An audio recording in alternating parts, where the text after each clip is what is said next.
Welcome to the $1 Million Listening Podcast. In this show, we aim to help people grow in all areas of life with the focus of getting to the next level. I'm your host, Mari Wines, realtor, marketing guru, real estate coach, and co-owner of E3 Realty.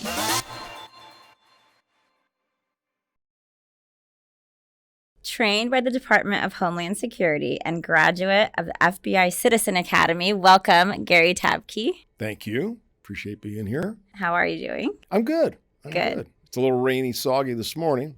I don't know what it'll be like when this airs, but this morning it's wet. I know. I barely made it here. So you have a very impressive background, in my opinion, and probably most people's opinion. Do you want to tell me a little bit about it? No, absolutely nothing. It's all top secret. Whatever you're allowed None to of tell it can me. be divulged. The files are all sealed. I'm a retired Hayward police officer. That's where my law enforcement career was spent. I retired in 2002, got injured on the job. Third time I got injured, that was it. And then did a few things before I got back into the law enforcement side, so to speak. I opened my own private investigation firm, but before that, I was doing work with another law enforcement retiree that I had worked with, and he was breaking me in, giving me the ropes. Shout out to Jesse for that, because he really, taught me and showed me that I could do this on my own. And so I started doing that. As you mentioned, I attended and graduated the FBI Citizen Academy. I've been trained and certified by the Department of Homeland Security in active shooter preparedness, active shooter scenarios, so that I can train and teach businesses, schools, entities on how to prepare for that and what to do, in the event of such a situation. I've also done a lot of security work, so I consider myself a security professional, an expert. I've done witness protection, executive protection, and then, of course, realtor safety, which is probably what brought me here this morning. Which is how I came to know you. Yeah, exactly. So with that background, what inspired you to carry your skills into realtor safety? It was happenstance. I mean, it really was. I'm sitting there watching a Dateline episode, and they did the story, and this is back in 2018, they did the story of Beverly Carter from Arkansas. And she was a real estate agent who got a call late in the afternoon from a female caller to go look at a house, a vacant home. Beverly didn't know the caller. Like many in the industry do, agreed to meet the prospective client at the house. And the caller and her boyfriend, both drug addicts, kidnapped Beverly. They thought that y'all must be filthy rich, selling houses, big commissions, and I don't know where they got the idea, but they thought that if they held her for ransom, they could get money, big money. Unfortunately, that didn't happen. They were amateurs, didn't know what they were doing.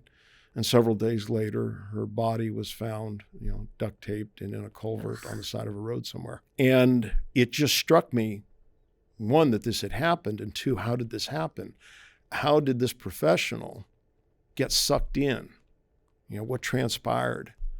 Were there no red flags, no warning? And I started to delve into it. The investigator in me wanted to know more.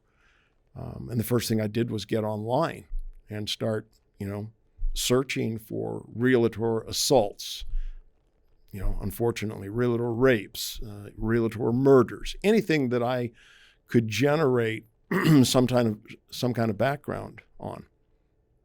And I started finding stuff all over the country.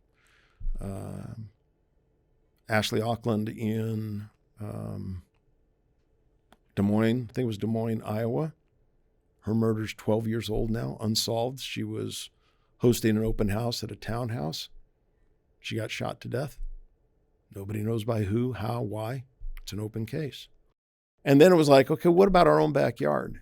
And, same search titles, but put in California. And stuff started popping up. Vallejo, Napa, the wine country, Elk Grove, Citrus Heights. And the Citrus Heights one I found was another male-female couple. And she was making the calls, and then together they were physically assaulting the female agent. And this was up in the El Dorado Hills. They finally got caught, and the Citrus Hills police chief referred to them, at least the male part, as a realtor predator. And that just struck a chord with me. So I realized that your profession is being targeted. In my law enforcement career, 14 years, I never handled a case. And I've talked with, other cops that I worked with. Did you ever have any assaults regarding an open house and a real estate agent? No, nobody, nothing. So then I met with a good friend of mine, Wes Olson, WR Properties. Had a cup of coffee, and I said, dude, what's going on here? Why am I just, we were in a networking group for years together. I had been the president. He was the vice president. So we were very close, and this had never come up. Him knowing full well my background, this had never come up. And he goes, yeah, it's actually a thing, and it's not a good thing. So I just started delving into it. Now, my background is law enforcement, security, protection, surveillance, counter-surveillance, all that kind of stuff. But I'd never done anything with real estate agents. So with my vast knowledge of all of that, security and how to keep people safe and protection and so forth, I had to go out and learn your business. And the only way to do that is to get entrenched. No, I didn't become a real estate agent. But on the weekends, for lack of better terms, I stalked y'all. I would get in the car and just drive around Brentwood, Discovery Bay, Antioch, and I would look for open house signs. And there were some things that I noticed right off the bat. Like a lot of y'all put your picture on your open house signs or your for sale signs. It's the same picture you've probably been using for 15 years, but it's your picture. That was something else I learned. Yeah, that's a joke, an industry joke we always talk about. Are you sure this is you? Let me look at your card. I'm looking at you. And I just walk in like anybody else would. I went in with a brochure, a flyer that explained who I was, had my picture on it, had a picture of me in uniform so that they would know, hey, I'm not here to do you harm. I'm trying to educate myself. I'm trying to learn. And then, in order to catch a criminal, you got to think like a criminal. So I started going into the open houses like a criminal would, as quietly as I possibly could. No noise, opening, shutting the door, walking deliberately, slowly. It's creepy, okay? But this is what a bad guy does. Yeah. And I needed to know how far into the house can I get before I'm detected. And in one case, I got upstairs. And were you always going through the front door? Always. Okay. Yeah. Didn't want to do anything other than that because that would just be too scary for whoever's in the house. I felt it's enough. I'm coming in the way that I am, But I had I've got embroidered polo shirts. They say Tapke Associates, Private Investigations on them. The minute I would see the agent, I'd identify myself, let them know what's going on, and try to put them at ease. But the scary part about that for your profession is that for the most part, y'all were hiding in the kitchen, where you got your cookies and your milk or your cookies and your water, and you don't know who's coming in. You don't see them coming up the walkway. You don't see them coming into the house. You don't get to sight them prior to they're here now right in front of me. And the other thing was a lot of the time, y'all are on your cell phone or you're on your laptop trying to get that next contract written or review the one that just came in on your listing. And you're distracted. Yeah. And these are all major red flags for your safety. And I took note of all of this. So armed with this new information, it was like, how can I teach agents to be safer? And I just dissected the whole thing and then put together the program. I call it Realtor Safety. And I've been doing it since 2018. It's been widely successful. I was flown down and put up in a hotel to speak at CAR in 2019, presented to like 150 president-elects from all over the state. It had done really well was doing really well. I was getting to that next level with it, and then COVID put me out of business. I mean, in every aspect of my speaking engagements, my private investigation work. You can't investigate the cheating spouse if they're both stuck at home on the couch. The courts were shut down, so the attorneys that I did work for weren't working. It was dead. It was bad. So once everything started to break and lift, I was able to get back into it and start promoting it again and getting the dates and the engagements lined up. But yeah, that was a struggle at that time.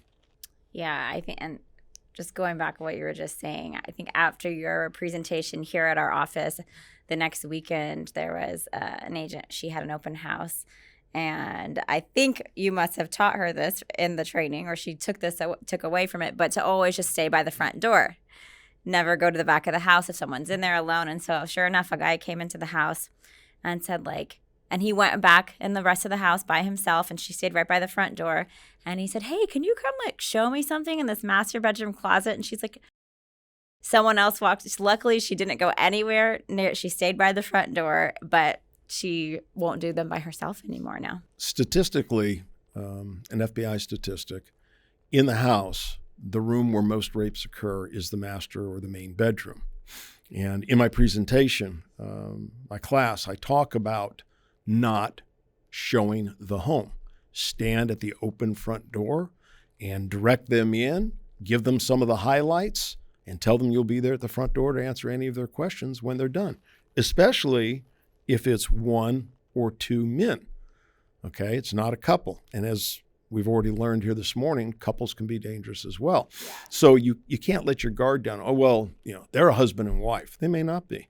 You have to adopt certain safety procedures and adhere to them no matter what. Yes. For instance, there is a local agent. I know her fairly well. We've talked on numerous occasions, been through 2 of my classes. And she has, because of things that have happened in the past, she's got a fast, hard policy that the front door will be locked. She will view whoever's coming up and decide to let them in or not. I don't know the legalities of that. That's not my job. It's not my realm of expertise. That's for you all to figure out, okay? But you can easily, hey, I just got a phone call in an emergency. I have to leave. The open house is shut.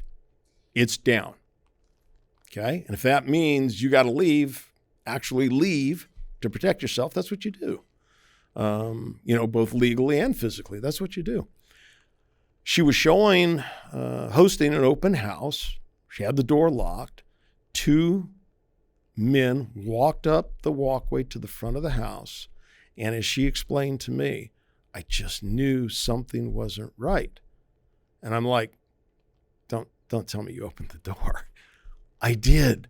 Why would you do that? You have your own set of rules here. You don't break. I know. I just, in that instant, I thought it was me and I opened the door. Well, her instincts were correct. And it got very scary. And she had to get out of the house. And she did. And they followed her out.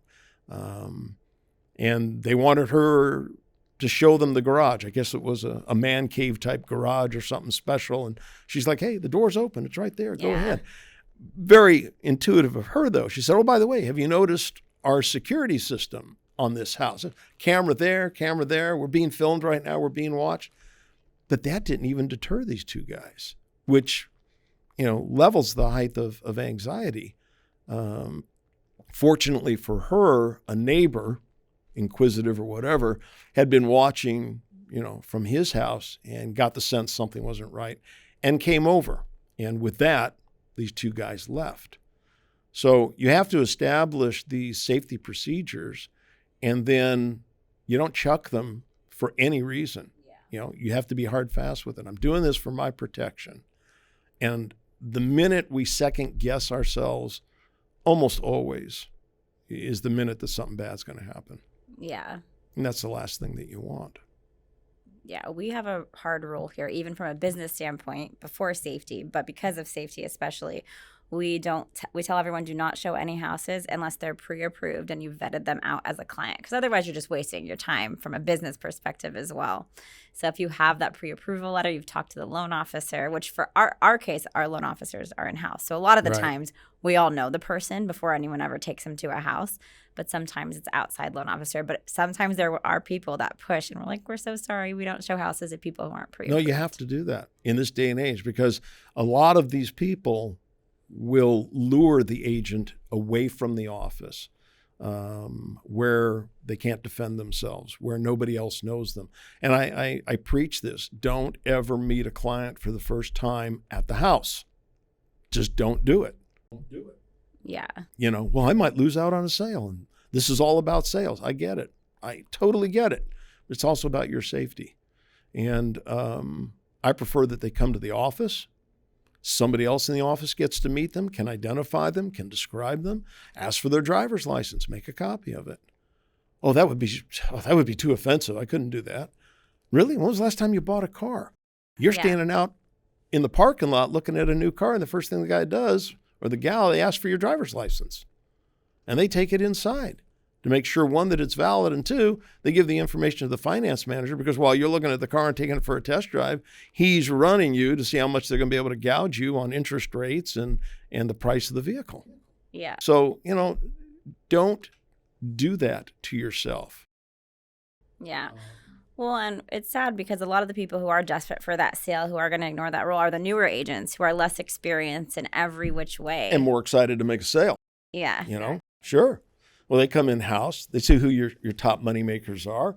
You know, you probably got a tote board or something, and it shows who sold what, who's the top agent that month. Well, you know, I want to be a part of that. I want in there. But you have to do it safely. In this day and age, you have to do it safely. Yeah, and there's a huge lack of training in general, Yep. just training for realtors. So there's probably plenty of people who show houses to people who aren't pre-approved, and it's a complete waste of their time. Well, and that's one of the things that I found. You know, the other thing was I went to your NAR, your National Association of Realtors, and, you know, put in their security and safety and all this kind of stuff. Boom, I found something. Great, you all got something here. And the gal who is there, or at least was, I don't know if she still is, security expert, is a former real estate agent. If I recall correctly, she doesn't have a background in security or law enforcement or anything along those lines.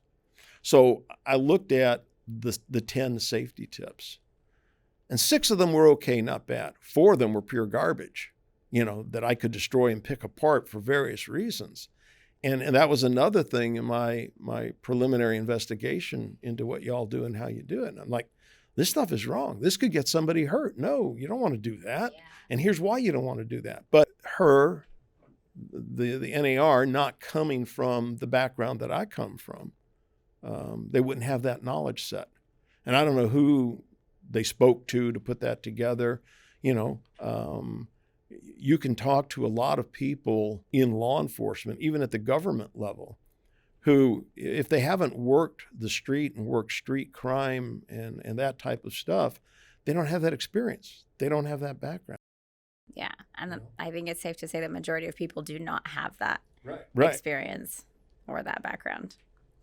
Okay, so COVID shut you down a little bit, but do you want to tell me about realtor safety and everything you offer, who you've presented to? I've presented to so many. I mean, the biggest one for me was car. Yeah, which I think is so necessary. That should be happening. Yeah, and that, because it was presidents and president-elects for the coming year, got me lined up with a bunch of gigs for 2020. Yeah. And then we had to cancel them all. Oh, gosh, well, you should do that again. I mean, think it's so necessary. It just, you know, it totally killed it. I've done the Women's Council all over the Bay Area, CVAR out in the Valley, and I've done the presentation like I did here, just to specific offices. I've been in front of crowds of 150, and I've been in front of a crowd of 3. That was a Friday afternoon in Pleasanton, and I forget the group name. It wasn't an office, it was a group. And I got the Friday afternoon slot at like 2 o'clock. And I just knew going in this wasn't going to be good. It's a Friday afternoon. These folks will have been in classes all morning. They will have gone out for lunch.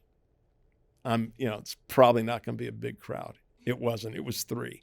But, it didn't change the presentation. It didn't change the information. It just made it more intimate. Yeah, maybe they got more out of it. Yeah, and it made it a little more fun because it was just the 4 of us,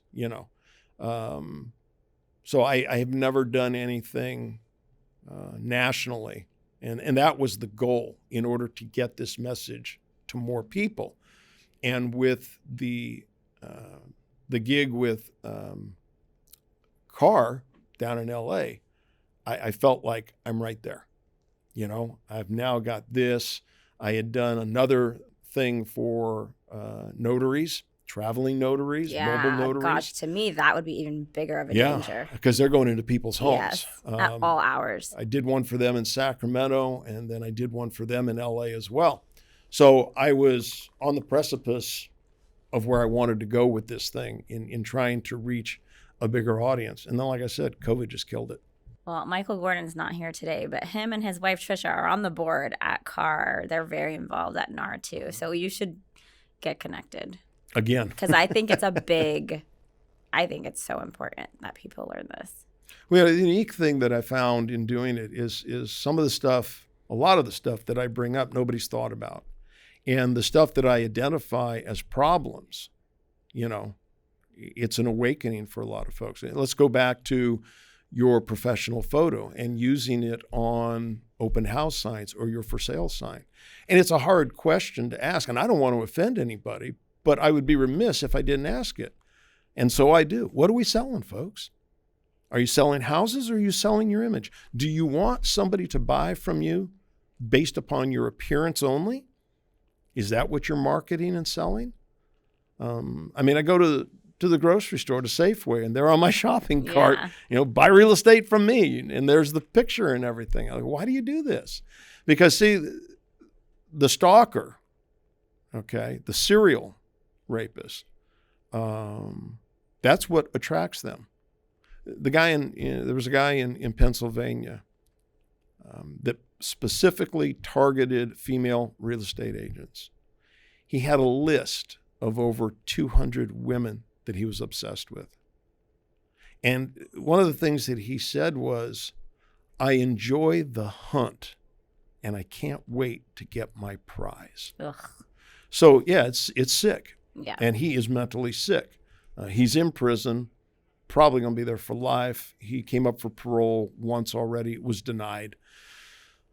But this guy would research, and it's so easy to do. I can put into any search engine realtors, and all kinds of stuff are going to come up. I click on the real estate office, open it up. What do I find? Meet our agents, meet our top producers. You click on that and you go to it and you're all there. And there's your photos. There's your experience. And because you're marketing and you have to market, your open houses are listed.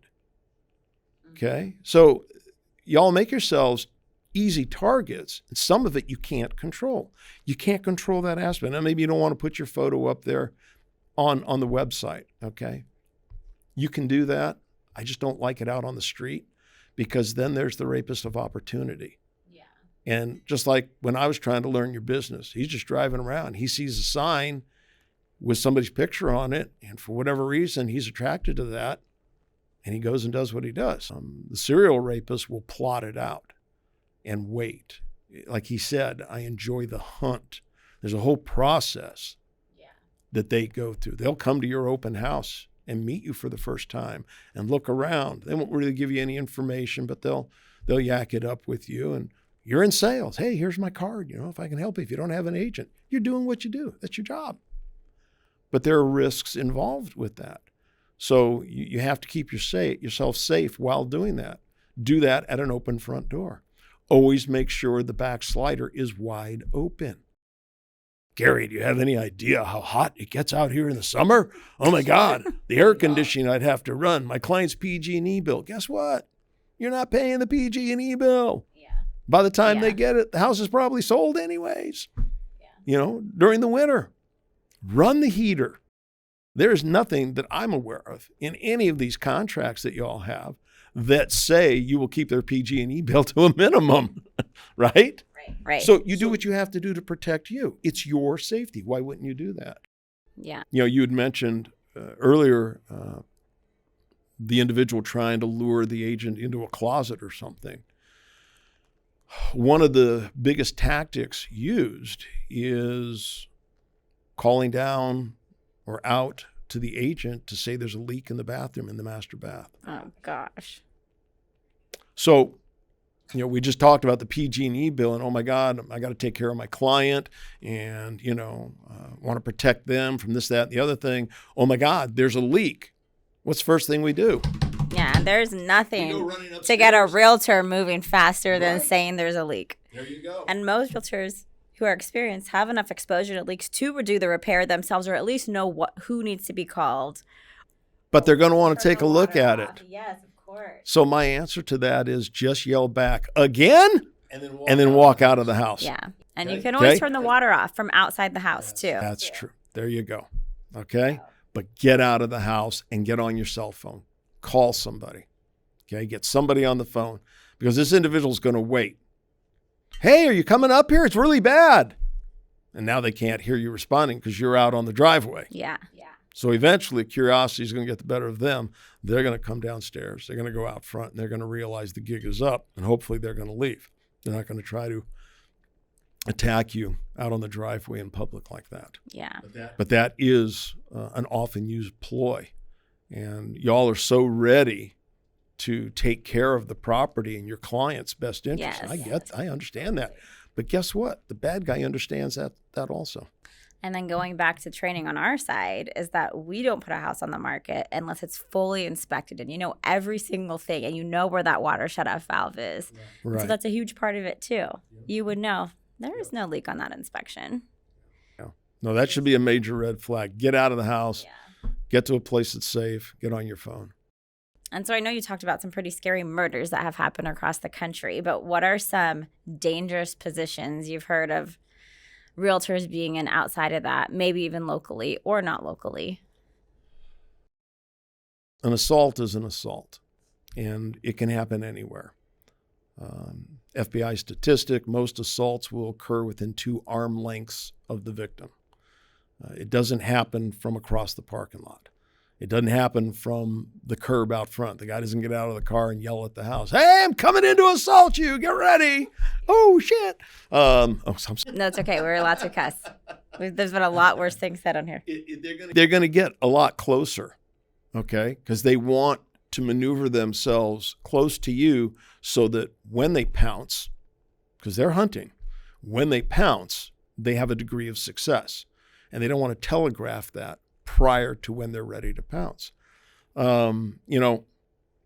It's unfortunate. A lot of the rapes that have occurred go unmentioned. And I'll never forget, I was in San Ramon speaking, and at the end of it, folks will come up to say hello and want to talk and so forth.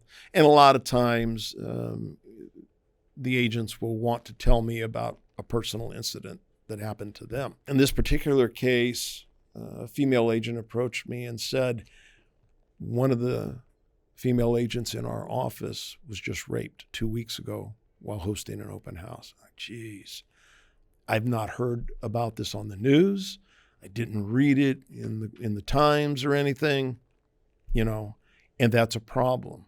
And then, on the other side of that, somebody will say, but is it a problem? Do we want to put that out there, that we're vulnerable? You know what? In my opinion, you're vulnerable regardless. Yeah. Okay? And so if you're vulnerable and you approach it that way, then the only other thing to do is to prepare yourself to reduce your vulnerability and increase your opportunity for success in that situation. And that's being prepared. It's training and it's experience. One of the saddest ones, it was a near rape, which is fortunate. But she was really shook up. It happened down in Encino. This was 2019. It was just before I spoke at CAR. And she, I don't know how, but she found me and called, asked if she could call me. Yeah, sure. We were on the phone for about an hour, and she explained what had happened to her and the whole situation. And while she was not raped, she was physically assaulted, and I'll get into that. And it totally changed her being. Yeah, I can Okay, see that. she was forever affected by this incident. She was showing a townhouse, and you know, y'all can research this. Just put in realtor assault Encino, because it went nationwide. Why? Because there was a home security system that videotaped a lot of it. And so the news could run with this. This is a sensational story. And this guy came into her open house. His language got real salty real quick. He started getting touchy. And, you know, she's not having any of this. She's putting a stop to it. She gets out of the house onto the front porch. Good. That's a positive move. I totally endorse that. Second, she had her cell phone in her hand, and you can see from the video, the security video, that she's using the cell phone. Excellent. He comes out. Now he's standing on the front porch. Bad. She should have moved away from the front porch into a more open area. Since it was a townhouse, there's other townhouses, there's neighbors. And there was a common area right in front of this unit that she could have, you know, gone to. But she felt safe where she was. 3, major mistake. Because we are human beings, and we don't, you know, unless we're some type of sociopath, we don't want to really hurt other people. And in this day and age, we certainly don't want to hurt their feelings. So he comes out, I'm sorry, it's a misunderstanding, blah, blah, blah. And he extends his hand and she shakes it. Oh my gosh. Well, now he's got a hold of her. And the assault starts. And you can see him with both hands on her shoulders, pushing her back against the wall. They tumble off of the front porch and into some bushes. She's on her back and he's on top of her. She's kicking, she's screaming, she's punching, she's scratching, she's yelling. He rips a gold chain necklace off of her and he runs. In panic, he runs. So was she assaulted? Yes. Both by definition and by viewing, you can see she's assaulted. This is an assault. Was she sexually harmed? No, this was not a rape. And he didn't do anything of a sexual nature to classify it as such that I'm aware of. And he takes off on his bicycle, okay? Which tells me, you know, a grown man on a bicycle usually means no driver's license. In a lot of cases in law enforcement, okay, most grown adults on bicycles not wearing racing gear, okay, like the French Open or something, okay, they're bad guys. They've got criminal histories. And so he took off. What folks didn't know was that about 2 weeks before this, at the same townhouse, that same suspect came in and trapped her in the laundry room. Now, in a townhouse, laundry rooms are either bifold doors in the hallway, or it's a room small in size with one way in, one way out. And he asked her to show him, you know, the laundry room, and she did. And he trapped her in there. He picked her up and brought her to his face and slithered her body down the front of his. In my opinion, that's a sexual assault because that touching, that action was done for a sexual gratification on his part. She, of course, freaked out, screamed and yelled. He freaked out. He left. She didn't report it. When he got captured, riding his bicycle in a neighborhood, wearing the same ball cap that we saw in the video from the townhouse assault, a couple of other women recognized him, and they had been assaulted by him, but they had failed to report it as well. So, believe me, I know how difficult that is because I've witnessed it firsthand. I've dealt with the victims. But you have to make that report. You have to make that report for yourself, and you have to make that report for all the other women who are out there who are potential victims or could be victims of this guy.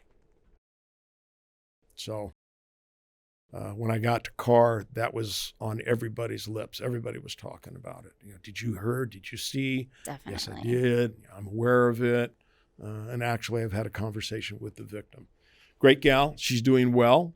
I don't know. I think she's still in real estate. Tough lady. Very impressed with her. Yeah. So in addition to making the report, I think it's very important that realtors take this kind of training. What services, I know that you do the group training like you did here. Are there other services that you offer? What is the best way for people to go about getting this kind of training? And we were talking earlier, practicing this kind of training, because you can get trained, you can attend one event that might not exactly prepare you for when the situation happens. In my presentation, I cover a couple of topics, including situational awareness, improvised weapons, and quick exit self-defense. How to get out of the most common grips that somebody assaulting you is going to use to control you. So it's all great, because you see the demonstration, you see the manipulations. I want you all to start thinking about inanimate objects as weapons. For instance, this coffee cup, this is a great weapon. This pen is a great stabbing implement, okay? These are improvised weapons. None of these were designed to be offensive or defensive weapons, but in the right hands, with the right attitude and the right movement, you can use these items to defend yourself. The one improvised weapon that everybody carries and never thinks of it as a weapon is your cell phone. So if you hold your cell phone in this fashion so that you have a protrusion at the bottom and the top, this is a very rigid item. It's not going to crumble and break if you hit somebody in the skull or the nose or the throat with this, or fingertips and fingers and the backs of hands as they're coming at you or grabbing a hold of you. This is a great striking implement, okay? But you have to learn those movements because it takes muscle memory. In a critical incident, it's training and experience that's going to take over and get you through it. Our vision's out here in normal situations, but when you're under attack, your vision narrows to just here. So what is going to get you through that? I think kickboxing classes are great. I think self-defense classes are great. But as in our prior conversation, it's great that you, Mari, have taken self-defense. But if you're not practicing it every day, every week, after you leave the class or after you stop the class, you lose it. Mm-hmm. And you won't instinctually necessarily go to it in a critical incident. And that's what will get you through these situations. So folks need to start thinking about physically empowering themselves and what they can do. I talk about being in a house and improvised weapons like a picture frame. That's a great weapon. Yeah, that is a great weapon. Especially if it's rectangular or square. It's got sharp corners. Yeah. A book. You can break somebody's larynx with either one of those. You can break a nose with either one of those. And the nose is a great target because there are two involuntary things that are almost always going to happen associated with a blow to the nose. Do you know what they are? You ever been hit in the nose? No. Okay. You get hit in the nose, the first thing, you can't control it. Your eyes will water. Yeah. It blurs your vision. And it will hurt like hell, okay? But the second thing is, most people, when they get hit in the nose, their hands. Yes, their hands automatically come up. That's perfect for your second strike because these fingers are right here. And if you hit it hard enough, maybe a finger is going to go into that guy's eye and he's going to impale himself, And that's when you make your exit. I don't teach, let's box it out. No, we're not gonna do fighting here. We're gonna get free. You want to stop it and then get to freedom. So if there's a solo agent out there listening and she wants to experience the training that you offer, is her best move to go to her broker and ask her office to have the training done for everybody? Do you do? Yeah, and a broker should want to do this as a means of protecting their agents. Definitely. Okay, because it's a huge there are liabilities there. Yeah. And if you're an agent and you get assaulted, and let's say you've been working for 5 years, and so you have a mean average of what your income is, and now because you're so scared because of the assault, which is real, okay, that you can't do that work anymore. I'm too afraid. Now I can't work. In this litigious society, especially in California, wow, how am I going to earn an income? Well, if I take my mean average over the last 5 years of commissions times the next 20 years, I'm going to come up with an earning number that I'm no longer going to make. And I just may decide to sue the broker because the broker never prepared me for this. Oh, the broker handed out the bulletins from the NAR. That ain't going to cut it. In a court, okay, in a lawsuit, that's not going to cut it. That jury's going to be sitting there going, how did that prepare her? You know, what did you actually do? What scenarios did you put her through? What physical training did she receive? So from the broker's standpoint, it's an awesome idea to protect yourself and your insurance company to bring a professional in, such as myself or somebody else. Yeah. You know, the other thing that I suggest brokers do, you all have sales meetings every week. Can you devote 5 minutes of that meeting, 10 minutes of that meeting to safety? Well, wouldn't we run out of things to talk about? No, you won't. Just focus on one thing. What are we going to talk about today? Today, we're going to talk about not doing open houses alone. Get somebody else, maybe one of the newer agents in the office to go with you. Break them in, show them the ropes, teach them how we do open houses. Get a lender to go with you. I mean, you know, these are right off the bat real easy, okay? But let's think outside of the box. What about the home warranty folks? Maybe they'd like an opportunity to get in front of potential clients, okay, with their home warranty presentation. What about your handyman? Because the home being bought may have some repairs that are needed. And the home being sold by the prospective buyer of the new home, they're getting their house ready to sell. They may need some handyman work around the house. You might need a pest control agent. You might need a roofer. You're a flooring guy. So all of these people that y'all do work with, and I know, you know, I'll use the frame Rolodex, but y'all got a Rolodex, right, of people that you work with and you refer and you use. Get one of them to come out with you on a Saturday or a Sunday so that you don't have to be there alone. You know, don't do an open house alone. Okay? There, we just did that in less than 5 minutes. Okay, and you can put that down in the minutes of your meeting. It goes in the file. There, we did safety. Yes, I'm constantly doing safety with my agents. So from the broker standpoint, to me, it's just foolish that they wouldn't do this. Yeah, even just to sleep well at night. Even take out the liability part of it. But yes, it's huge. The commercial part of it. Yeah. Yeah, as a human being, you should want to protect your people. Yeah. Well, thank you so much for coming today. I hope that many realtors get to experience your training. Well, we're booking now through the whole spring. Good. Because I'm only going to be here until June next year. And then if you want me, you're going to have to fly me from South Carolina. But even agents out there will need it. You're in the middle. Well, we'll see. Yeah. You know, we'll see. I don't know how. I mean, I own property there. We have a house there, but I haven't delved into that. And moving forward, I don't know that I will. You know, I told my wife recently. She says, "Well, we get South Carolina. What are you going to do? Because you're kind of retiring from the PI business, and you know the real estate market out there might not be advantageous or what." Well, I know that North Carolina is huge. North Carolina?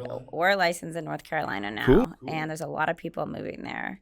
Yeah. And it's beautiful. Well, we're trying to keep South Carolina a secret. We don't want to hold. I know. Well, there's still areas in North Carolina that are a secret too. Yeah. So it's like you're going back into time, driving down the roads, which I love being there. Well, life is slower there. It's very congenial, and it's one of the things. We grew up in Maryland, which is the northernmost southern state. Most people think it's Virginia, but no, there's one more above it, and that's Maryland. And that's where the Mason-Dixon line is, which defines the north from the south, between Maryland and Pennsylvania. So my wife still has family in Maryland. We have a daughter and 2 grandchildren just outside of Atlanta. So it's in a lot of ways, it's like going home. And the countryside where we're going to be is very familiar to Maryland. It's horse country. I'm really looking forward to it. leave That all this sounds like behind and a lovely change of pace. just become a country squire. Or Finally. Smoking cigars and sipping bourbon on the front porch. Well, we'll definitely have to schedule you before then to come back. And we're growing. We have 5 new agents as of last week. Awesome. So we need Congratulations. more people trained. So we'll have you before you leave. Love to come back. Thanks again for being here today. Thanks for having me, Maury.